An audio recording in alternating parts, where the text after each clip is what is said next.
রাজনীতি করলে রাজনীতির মতো করেন, যে মানুষের মনের ভিতরে ঢোকা যায়, মানুষের মাথার ভিতরে ঢোকা যায়।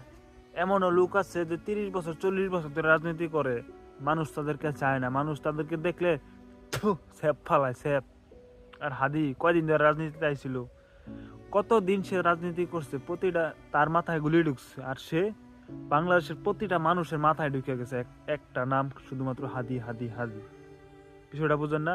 বাচ্চা থেকে বুড়া, পুরুষ থেকে মহিলা, প্রত্যেকটা মানুষের ভিতরে একটা নাম, শুধু হাদি। কেন? রাজনীতির মতো রাজনীতি করলে এমন পাক্কা রাজনীতিবিদ হইতে বেশি সময় লাগে না।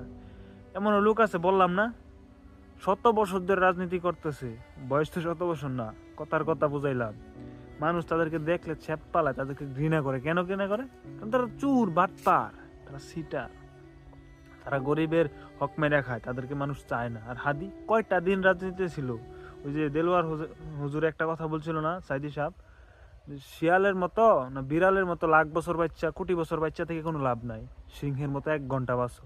তো ওই যে হাদি ভাই একটা বাস্তব উদাহরণ, এটা সে একটা বাস্তব উদাহরণ আমাদের মাঝে দিয়ে গেছে, যে শিয়ালের মতো বিড়ালের মতো লাখ বছর বাচ্চা থেকে কোনো প্রয়োজন নাই, সিংহের মতো 1 ঘন্টাই যথেষ্ট।